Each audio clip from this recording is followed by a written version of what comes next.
Hello friends, welcome to சாப்பிட வாங்க. இன்னைக்கு நம்ம சேனல்ல எக் ஃப்ராங்கி ரோல் எப்படி பண்றதுன்னு பார்க்க போறோம். வீடியோக்குள்ள போறதுக்கு முன்னாடி மறக்காம நம்ம சேனலை சப்ஸ்கிரைப் பண்ணிடுங்க. பக்கத்துல இருக்க பெல் ஐகானை கிளிக் பண்ணிக்கோங்க. அதுல ஆல்ங்கிற ஆப்ஷனை செலக்ட் பண்ணிக்கோங்க. இப்போ வாங்க வீடியோக்குள்ள போகலாம். இது ஒரு ஹெல்தியான ஸ்நாக் ரெசிபி. வாங்க எப்படி பண்றதுன்னு பார்க்கலாம். முதல்ல ஒரு பவுல்ல 2 கப் கோதுமை மாவு எடுத்திருக்கேன்.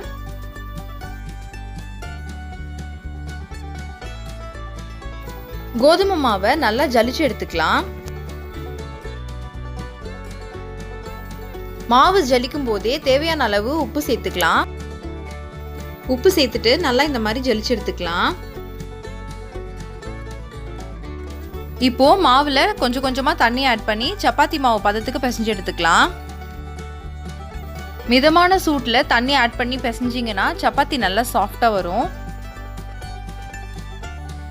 நம்ம கோதுமை மாவுக்கு பதிலா மைதா மாவு கூட பயன்படுத்திக்கலாம், அதுவும் நல்லா இருக்கும்.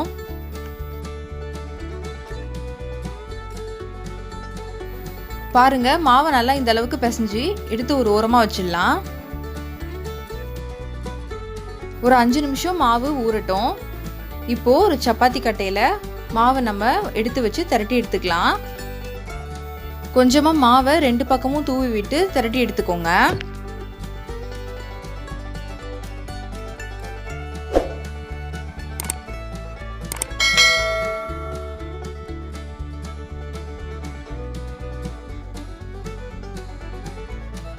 இப்போ சப்பாத்தி நல்லா திரட்டியாச்சு. அடுப்புல ஒரு வாணல் வச்சிருக்கேன். அதுல நம்ம திரட்டி வச்ச சப்பாத்தியை 2 பக்கமும் நல்லா போட்டு குக் பண்ணி எடுத்துடலாம். ஒரு பக்கமும் 1 நிமிஷம் வச்சு இந்த மாதிரி திருப்பி போட்டு எடுத்துக்கோங்க. இப்போ 2 பக்கமும் நல்லா கலர் மாறினதுக்கு அப்புறமா நம்ம அதை எடுத்துடலாம்.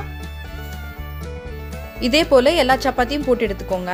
இப்போ அதே வாணல்ல 3 டீஸ்பூன் எண்ணெய் சேர்த்துக்கிறேன். இப்போ எண்ணெய் நல்லா சூடானதுக்கு அப்புறமா 2 வெங்காயத்தை ஸ்லைஸ் பண்ணி எடுத்து வச்சிருக்கேன், அது சேர்த்துக்கிறேன். வெங்காயத்தை சேர்த்துட்டு லைட்டா வதக்கி விட்டுடுங்க.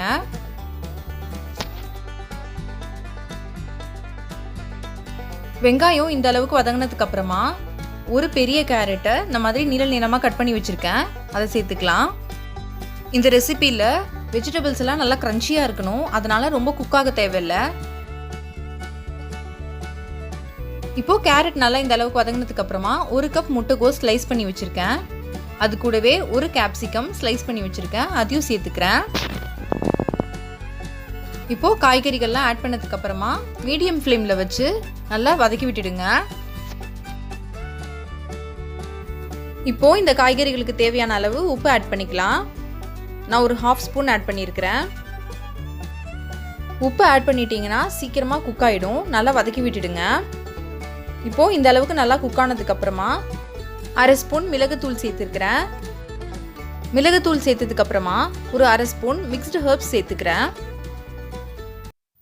இது ஆப்ஷனல் தான். உங்ககிட்ட சில்லி ஃப்ளேக்ஸ் இருந்துச்சுன்னா நீங்க அதை கூட ஆட் பண்ணிக்கலாம். இப்போ இது எல்லாத்தையும் நல்லா கலந்து விட்டுடலாம். அவ்வளவுதான், வெஜிடபிள்ஸ் எல்லாம் நல்லா வெந்துடுச்சு. இந்த அளவுக்கு வெந்தா போதும். பார்க்கறதுக்கே நல்லா கிரன்ச்சியா இருக்கு பாருங்க. இப்போ இது ரெடி ஆயிடுச்சு. இப்போ அடுப்புல ஒரு வாணல் வச்சிருக்கேன். 1 ஸ்பூன் பட்டர் ஆட் பண்ணிக்கிறேன். பட்டர் நல்லா சூடானதுக்கு அப்புறமா ஒரு முட்டையை லைட்டா உப்பு போட்டு நல்லா அடிச்சு அதுல சேர்த்திருக்கேன். இப்போ நம்ம ஏற்கனவே ரெடி பண்ணி வச்ச சப்பாத்தி ஒன்று எடுத்து முட்டை மேல வச்சிருக்கேன். ஒரு கரண்டி எடுத்து இந்த மாதிரி பிரஸ் பண்ணி விட்டுக்கோங்க.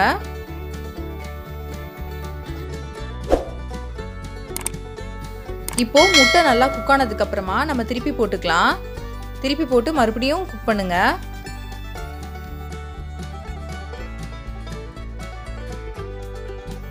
இப்போ 2 பக்கத்தையும் நல்லா திருப்பி போட்டு குக் பண்ணி எடுத்துக்கலாம். அவ்வளோதான், ரெடி ஆயிடுச்சு. இப்போ நம்ம ஒரு பிளேட்ல ட்ரான்ஸ்ஃபர் பண்ணிக்கலாம். ட்ரான்ஸ்ஃபர் பண்ணிட்டு மயோனைஸ் அப்ளை பண்ணிக்கலாம். ஃபுல்லாக எல்லா பக்கமும் ஸ்ப்ரெட் ஆகிற மாதிரி சேர்த்துக்கோங்க. கண்டிப்பாக இந்த ரெசிபியை வீட்டில் ட்ரை பண்ணி பாருங்க, கிட்ஸுக்கு ரொம்ப பிடிக்கும். மயோனைஸ் சேர்த்ததுக்கு அப்புறமா ஒரு 1/2 ஸ்பூன் டொமேட்டோ சாஸ் எடுத்து இந்த மாதிரி ஸ்ப்ரெட் பண்ணி விட்டுக்கோங்க. உங்களுக்கு சாஸ் நிறைய பிடிக்கும்னா இன்னும் கூட அதிகமாக சேர்த்துக்கோங்க. நல்லா எல்லா பக்கமும் படுற மாதிரி ஸ்ப்ரெட் பண்ணி விட்டுடுங்க. இப்போது நம்ம ரெடி பண்ணி வச்சுருந்த வெஜிடபிள்ஸை சென்டரில் ஃபில் பண்ணிக்கலாம்.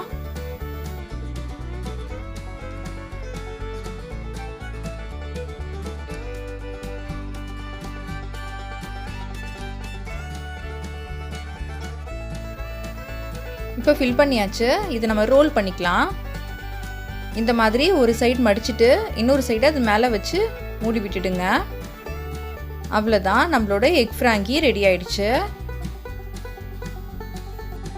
இப்போ அதே போல் நம்ம இன்னொரு ரோல் ரெடி பண்ணிக்கலாம். முட்டையை உப்பு சேர்த்துட்டு நம்ம நல்லா அடிச்சுட்டு பேனில் ஊற்றிக்கோங்க.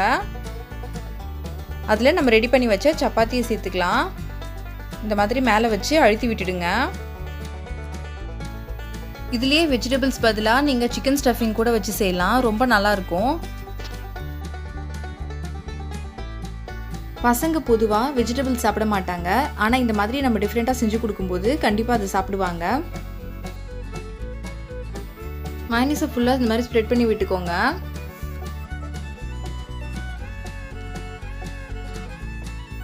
இப்போ வெஜிடபிள் ஃபில்லிங்கை ஆட் பண்ணிக்கலாம். என்ன வெஜிடபிள் உங்களுக்கு ரொம்ப இஷ்டமாக இருக்கோ நீங்கள் அதை ஆட் பண்ணிக்கோங்க.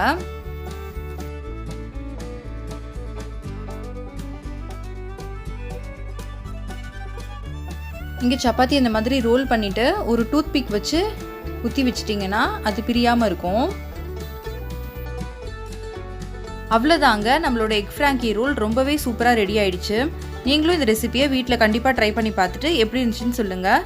இந்த வீடியோ உங்களுக்கு பிடிச்சிருந்துச்சுன்னா லைக் பண்ணுங்கள், உங்கள் ஃப்ரெண்ட்ஸ் அண்ட் ஃபேமிலியோடு ஷேர் பண்ணுங்கள், கமெண்ட் பண்ணுங்கள் அண்ட் மறக்காமல் நம்ம சேனலுக்கு சப்ஸ்கிரைப் பண்ணிவிடுங்க. தேங்க்ஸ் ஃபார் வாட்சிங்.